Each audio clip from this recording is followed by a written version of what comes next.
it's Kristen from Maybe a Better One and Knits here. If you caught the last episode of the podcast, you'll know that I recently got some new yarn storage. So prior to this, my yarn was in these big kind of ugly plastic bins in a corner of the room. And I kept track of most of it on Ravelry, but it wasn't easy to see what I had and what I didn't. And then, God forbid I forgot to put something on Ravelry. I just forgot it existed. So I recently got these cubbies and decided to put my yarn out in the open where I can see it and enjoy its beauty and hopefully be inspired by it. And I thought maybe it would be fun to just dig into my stash a little bit and explore some of my yarn. So if that sounds like it'll be fun, please join me. So I do have my yarn organized by weight. So at the bottom, which you can't see obviously because it's too far down, is the worsted weight, and then all the way up to lace weight. And this is my spinning fiber. I do technically know how to spin. I have a ladybug wheel.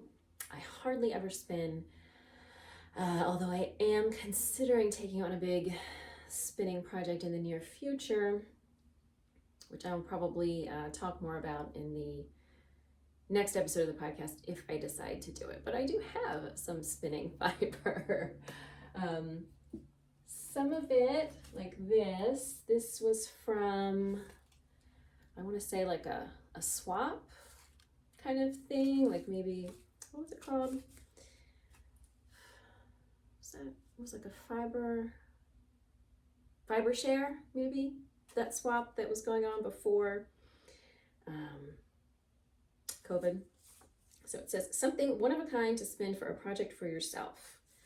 It is merino, 1 ounce of merino kid mohair flax, and clearly I have not spun it, but here it is. Then I have a lot of like dyed braids. So a couple of these are Into the World. I think one of them, maybe this one, is Sweet Georgia. And one of them I think is Yarn Hero. And then this one is some fiber that I got at Rhinebeck a few years ago. So this is Cormo combed top. It is 3 ounces. And it says it's 1 of each color from Marshmallow Farm. I love Cormo, and I also love neutrals, so maybe someday I'll actually do something with this. But for now, it is in here. Now the only bad thing about these shelves is that you can see only some of them have a back and the others don't, which means there's the potential for my yarn to slide back and fall behind. This is actually 2 separate shelves. You are supposed to anchor it into the wall. I didn't do that. And so I don't know if you can see, they're slightly offset just so that should something happen that wobbles the room, the tendency would be for the top one to fall back, not forward. I'm real handy and architectural like that. So that was my fiber. You can see I don't have a ton of lace weight, and what I do have is basically all the silk mohair or Surrey alpaca mohair. I bought this for, what did I buy this for? I bought it to go with this, to do a sweater. But ultimately, I realized that I'm not really a purple person. I don't know why this is what I bought. So they do look really nice together. I did swatch them together, and if you are a purple person, so both of these are from Amano Yarns. This base is called Uma, and I don't remember what this one is. It's like a wool cotton blend, I think. Here's the tag right here. So it is merino wool cotton linen, and it is called Jeski. So here it sits. So I don't have a ton of lace weight. You can see most of what I have is sock yarn, which is ridiculous because I don't knit that many socks. As to be fair, some of it is merino single, so yes, technically it's shawl yarn. So both of these I specifically got from Knit Picks to make my kids' socks. Still sitting here. This one I bought at Fiber Space, I think, last year to make socks for my husband. I refused to make my husband fingering weight socks. So this is a sport weight yarn from Haverland. Color is called Epic Space Opera Part 4. And I do like these gobstoppers, but again, haven't started, just sitting here. And I just heard something fall behind. Well, I hope it wasn't important. So I do have, you can see a few skeins in here that are wound, but for the most part, they're not. And for the most part, it is variegated sock and shawl yarn. There's a couple of skeins that are not. This is left over from my 6 Crooked Highways pullover design. I think I actually have 2 of these. I don't know where the other one is. I'm pretty sure I have 2 of these left over. So it's the Biche Bouche Le Petit Lanceau, which is definitely not, it's a fingering weight, but it's definitely not for socks. It's not a super soft yarn. Now I'm wondering what fell behind there. Can't see me, but I can reach through the bottom shelf and pick up anything that fell. So here's what fell. This is Western Sky Knits. I have 2 skeins of this. It is a slub yarn that I want to use for kind of a t-shirt one of these days. So it is a superwash merino nylon, 438 yards, and I do have 2 of them. So here's the other one. And the colorway is called Tarnished. Somebody, I want to say Annie Lupton, who is Boho Chic Fiber Co., has a slub t-shirt pattern that I hopefully will get around to one of these days. Let's put this bag in there.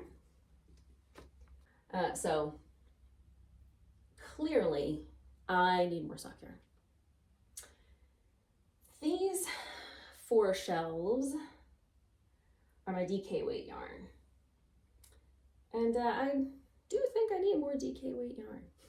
So this is basically the only skein of handspun I've ever spun that I like, that I think turned out well, is reasonably even, is not super thick and thin. So this was a Malabrigo roving, the superwash merino, probably. I forget what it was called.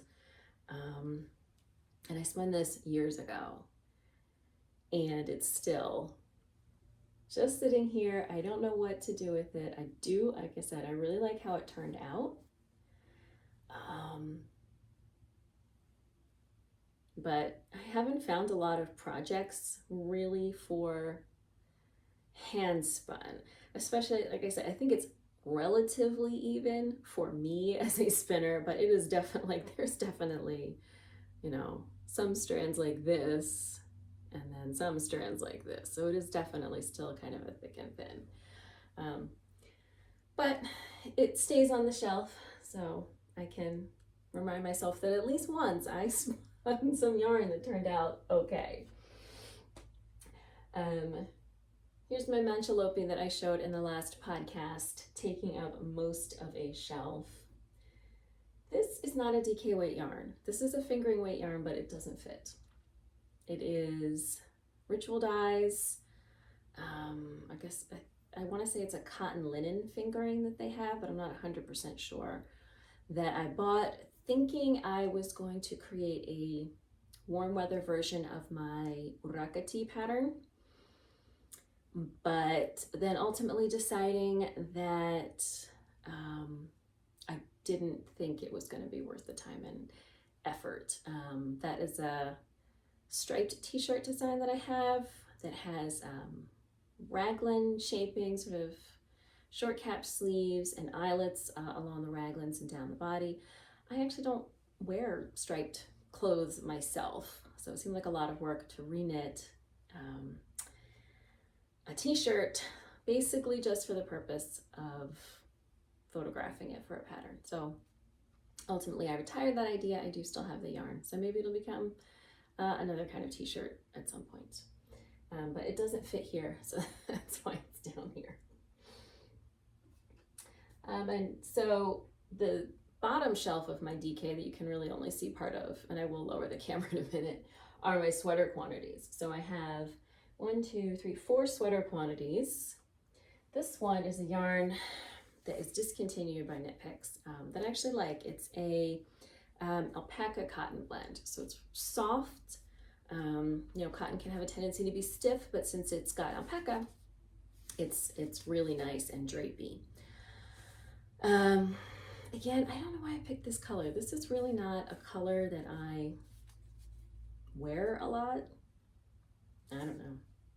This color is called Tea Cake. It's like, yeah, that's a pretty good, it's like a purpley, pale purple. I don't know, but I have it. This one is Quince & Company that I originally bought. I buy yarn thinking I'm going to do things with it and then changing my mind. So a few years ago, I released the Susquehanna cardigan pattern as part of the Neighborhood Fiber Company's Sweater Yarn Club. And I originally was going to knit myself another one because they have the sample. So I was originally, again, going to make myself one with this. So it's Quince & Company Chickadee, their sport weight. But I didn't. But it is a nice sweater quantity. And then the other two are both the Knit Picks City Tweed, which if you're looking for a reasonably priced tweed yarn, I haven't used the City Tweed DK a lot, but the City Tweed heavy worsted I really like. All right, I'm gonna lower the camera a little bit so we can see what's on the bottom of the shelf. All right, you can see most of what's on the bottom shelves now. So the 4 bottom shelves are my worsted weights. And yes, I thought the heaviest yarn should go on the bottom. I do have a fair number of sweater quantities. So this one is a Madeline Tosh that I got to make a pumpkin ale cardigan, which was a pattern by Isolde in the Rhinebeck sweater book that came out years ago. I think I swatched for it. Didn't get much further than that. This one is another one from Quince & Company that I don't remember why I bought it. It's their Lark, so it just says 100% American wool in the Fox colorway. Don't know why I bought that. Maybe just to have a sweater quantity. Maybe I had an idea. I don't remember. This is also Madeline Tosh down here, way at the bottom, that I bought for a cabled sweater years ago that eventually I frogged because it was just so intricate that it would take me 10 minutes to get through a single right side row, and I eventually just gave up. This is also a Knit Picks. This is just their Wool of the Andes tweed. I actually don't love Wool of the Andes. I find it really thin for a worsted weight, and I also don't find that it has great memory. But who knows, maybe it'll become something someday. This one I think is the Swish worsted in the Lava Heather. I think I bought this to knit a sweater for one of my kids, but they keep growing really fast. And so now I don't think it's enough to knit either of them a sweater. And the one on the bottom is also, you can't really see it. This is Knit Picks Provincial Tweed. I don't think I've actually used this, but they were having a sale, I think. I don't know, maybe it was discontinued. I don't remember, maybe the color was discontinued, but it was on big sale. So I just figured it would make a nice sweater quantity for something. I really like the blue with kind of the brown tweedy flecks. I'm a big fan of blue brown together. So that's 1, 2, 3, why is that there? 4, 5, 6 sweater quantities, which isn't bad. Maybe I'll use them someday. And then these are all of my worsted weight singles. So I actually have a bunch of these. This is the Knit Picks. What's it called? Just, I could look at it. Simply Wool. I really like this if you were interested in a kind of a workhorse wool, natural colors, but it's still really soft and has nice stitch definition. The Simply Wool from Knit Picks is a really good choice. But I don't know why I have so much of it. One of these, I think, is left over from the Jaji pullover sweater that I designed a few years ago. I don't know why I have the rest of them though. Look at this. I've got,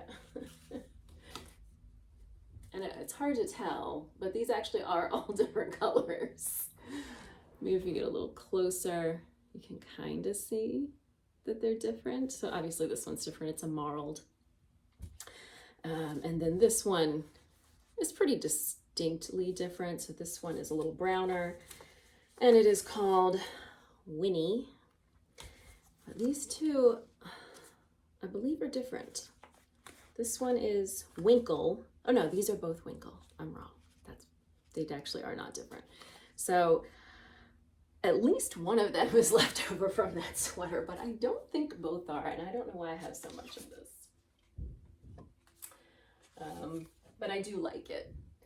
This is just a single skein of the Hudson & West Forge that is left from my Murcielago pullover that I designed a couple of years ago, and this is really one of my favorite yarns to make sweaters or really anything out of. So I think I will probably end up doing a hat with this. This is a really nice yarn. And both of these were purchased to knit something for my kids. All right, so that was just a fun peek inside of my stash now that it is out and available for perusing. I thought it might be fun just to take a look and see what was in there. Clearly I am in need of some DK weight yarn, so any of that you want to send my way? Sounds pretty good. Thank you so much for joining me. If you enjoyed this video, I hope you will give it a thumbs up. Leave a comment below. Tell me how you store your yarn, what your favorite hidden gem in your stash is, anything like that. I would love to hear from you. And be sure to subscribe so you don't miss future videos. Bye. Here's some gold, yellow, and brown. Here's some gold, brown. Here's some gold, brown, orange, and white mixed together. Mommy made that yarn herself. Really? How? With my spinning wheel. Interesting. Here I have some sky blue. We have some sky blue and some periwinkle. And some periwinkle. I call it periwinkle because it's a very light blue. Okay. Here's some white with yellow. Here's white with yellow, black, and orange spots.